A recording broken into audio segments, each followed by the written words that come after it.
Assalamualaikum warahmatullahi wabarakatuh. Perkenalkan, saya Akrama Azahra dengan NIM 2230103004. Dan saya Aulia Fitriani dengan NIM 2230103013. Dan saya Amelia Alia dengan NIM 2230103006. Baiklah, di sini kami akan menjelaskan materi kami mengenai Konsep manajemen kurikulum. Untuk materi pertama yaitu pengertian prinsip dan fungsi manajemen kurikulum. Yang A, pengertian manajemen kurikulum. Manajemen kurikulum adalah proses bekerja sama antara individu dan kelompok serta sumber daya lainnya dalam mencapai tujuan sebagai aktivitas material. Kurikulum adalah perangkat rencana dan pengaturan mengenai tujuan, isi, dan bahan pelajaran serta bahan yang digunakan sebagai pedoman penyelenggaraan kegiatan pembelajaran untuk mencapai tujuan pendidikan tersebut. Istilah kurikulum ini berasal dari bahasa Yunani, yaitu kuler, yang berarti berlari. Dalam dunia pendidikan, menurut Bauckham 1999 mendefinisikan kurikulum adalah semua kegiatan yang disediakan dan direncanakan oleh sekolah. Konsep lain lagi misalnya mengatakan bahwa kurikulum tidak terbatas kegiatan itu saja, melainkan mencakup seluruh pengalaman yang diperoleh siswa, baik itu intelektual, emosional, sosial maupun pengalaman lainnya. Menurut Sudarjanto 1969, kurikulum adalah segala pengalaman dan kegiatan belajar yang direncanakan dan diorganisir untuk mencapai tujuan pendidikan yang telah ditetapkan bagi suatu lembaga pendidikan. Sementara itu, Surahmat 1968 mendefinisikan kurikulum sebagai suatu program pendidikan yang direncanakan dan dilaksanakan untuk mencapai sejumlah tujuan pendidikan tertentu. Manajemen kurikulum adalah suatu sistem pengelolaan kurikulum yang kooperatif, komprehensif, sistemik, dan sistematik dalam rangka mewujudkan tercapaian tujuan kurikulum. Manajemen kurikulum merupakan langkah-langkah menggunakan keseluruhan sumber daya sekolah guna tercapai dan mewujudkan tujuan dari kurikulum pendidikan yang dilakukan sekolah. Menurut Brusman, manajemen kurikulum merupakan proses dari manajemen kurikulum terencana, tersusun, terprogram secara baik dan benar. Agar tercapainya tujuan kurikulum, manajemen kurikulum adalah suatu hal yang paling penting sebagai suatu substansi pengelolaan di sekolah. B. Prinsip manajemen kurikulum. Terdapat 5 prinsip yang harus diperhatikan dalam pelaksanaan manajemen kurikulum, yaitu yang pertama, produktivitas.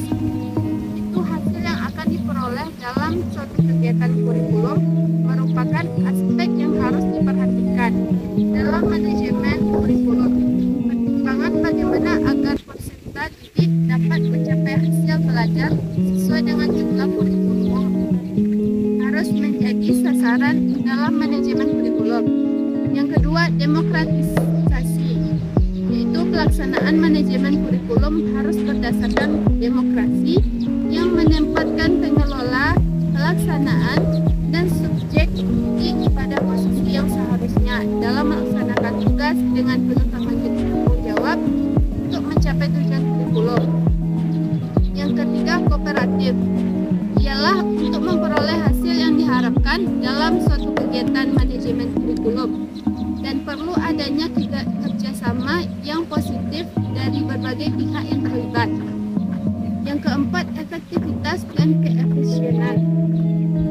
Rangkaian kegiatan manajemen kurikulum yang mempertimbangkan efektivitas dan efisiensi untuk mencapai tujuan kurikulum, sehingga kegiatan manajemen kurikulum ini memberikan hasil yang berguna dengan biaya, tenaga, dan waktu yang relevan.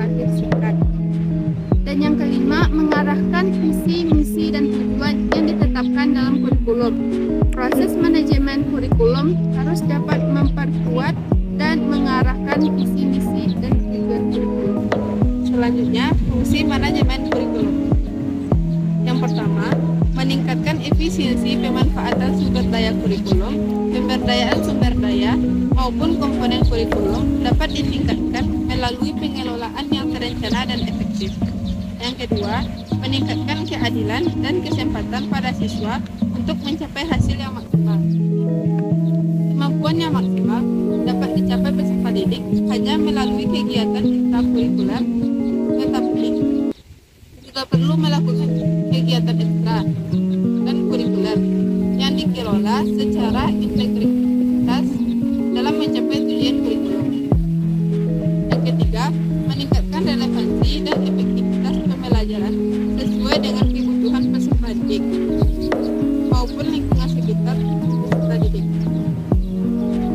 Kurikulum yang dikelola secara efektif dapat memberikan kesempatan dan hasil yang relevan dengan kebutuhan peserta didik maupun lingkungan sekitar.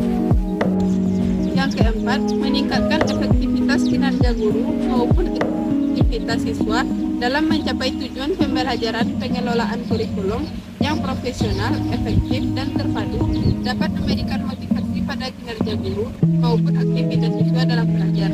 Yang kelima, meningkatkan efisiensi dan efektivitas proses belajar mengajar. Proses pembelajaran selalu dipantau dalam rangka melihat konsistensi antara desain yang telah direncanakan dengan pelaksanaan pembelajaran. Dengan demikian, ketidaksesuaian antara desain dengan implementasi dapat dihindarkan. Di samping itu, guru maupun siswa dalam motivasi untuk melaksanakan pembelajaran yang efektif dan efisien karena adanya dukungan kondisi positif yang diciptakan dalam kegiatan pengelolaan kurikulum. Yang keenam, meningkatkan partisipasi masyarakat untuk membantu mengembangkan kurikulum. Kurikulum yang dikelola secara profesional akan melibatkan masyarakat, khususnya dalam mengisi bahan ajar atau sumber daya belajar perlu dengan ciri khas dan kebutuhan pembangunan daerah setempat. Kemudian, komponen kurikulum. Yang pertama, komponen yang membentuk sistem kurikulum. Kurikulum merupakan suatu sistem yang memiliki komponen tertentu. Maka komponen kurikulum dijabarkan sebagai berikut. Yang pertama, komponen tujuan. Tujuan merupakan sebuah komponen kurikulum yang fundamental, karena hasil kurikuler diinginkan tidak hanya saat mempengaruhi bentuk kurikulum, tapi memberikan arah dan fokus untuk seluruh program pendidikan. Terdapat urutan tata tingkat tujuan pendidikan, yaitu yang pertama tujuan pendidikan nasional, yang kedua tujuan institusional, yang ketiga tujuan kurikulum, yang keempat tujuan instruksional. Dan yang kedua, komponen materi atau pengalaman belajar. Isi atau materi kurikulum adalah semua pengetahuan, keterampilan, nilai-nilai, dan sikap yang terorganisasi dalam mata pelajaran atau bidang studi. Sedangkan pengalaman belajar dapat diartikan sebagai kegiatan belajar tentang atau belajar bagaimana disiplin berpikir dari suatu disiplin ilmu atau segala aktivitas siswa dalam berintegrasi dengan lingkungannya. Kemudian yang ketiga, komponen organisasi. Jika kurikulum merupakan suatu rencana pengembangan kurikulum untuk belajar, maka isi dari pengalaman belajar membutuhkan pengorganisasian sedemikian rupa sehingga berguna bagi tujuan-tujuan pendidikan. Yang keempat, komponen evaluasi. Ada dua aspek yang perlu diperhatikan sehubung dengan evaluasi.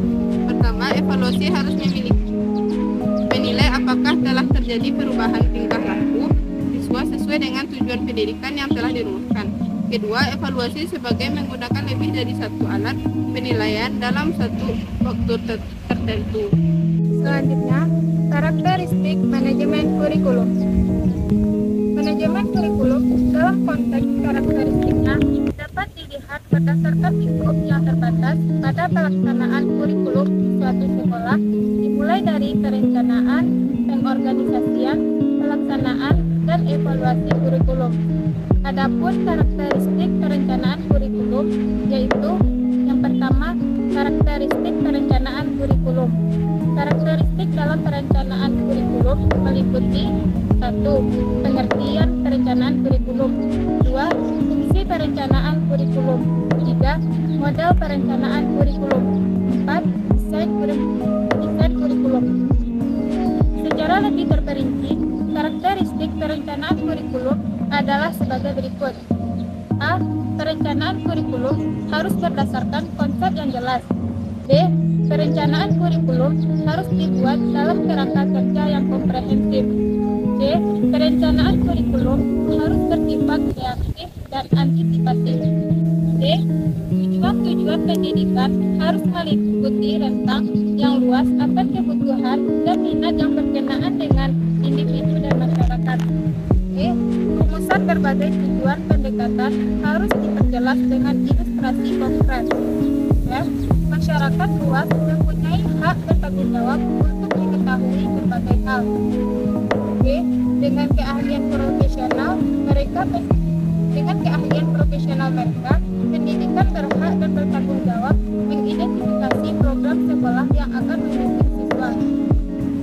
H. Perencanaan dan pengembangan kurikulum yang paling efektif jika dikerjakan secara bersama-sama. I. Perencanaan kurikulum harus memuat artikulasi program sekolah dan siswa pada jenjang dan tingkatan sekolah. J. Program sekolah harus dirancang untuk mengkoordinasikan semua unsur dalam kurikulum kerangka kerja pendidikan. K. Partisipasi kooperatif harus dilaksanakan dalam kegiatan perencanaan kurikulum. L. Dalam perencanaan kurikulum harus diadakan evaluasi secara kontinu. R. Berbagai jenjang sekolah dari TK sampai perguruan tinggi hendaknya merespon dan mengakomodasi perubahan, pertumbuhan, dan perkembangan siswa. Yang kedua, karakteristik pengorganisasian kurikulum. Ada beberapa bentuk organisasi kurikulum yang masing-masing memiliki ciri-ciri tersendiri, yaitu A. Kurikulum mata pelajaran. 1. Terdiri atas sejumlah mata pelajaran yang terpisah. 2. Tidak berdasarkan kebutuhan, minat, dan masalah yang dihadapi siswa. 3. Bentuk kurikulum yang tidak dipertimbangkan kebutuhan, masalah, dan tuntutan masyarakat yang senantiasa berubah dan berkembang. B. Kurikulum dengan mata pelajaran berkolerasi. Yang pertama, berbagai mata pelajaran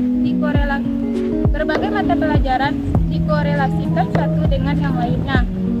2. Sudah dimulai adanya usaha yang relevansikan pelajaran dengan permasalahan kehidupan sehari-hari.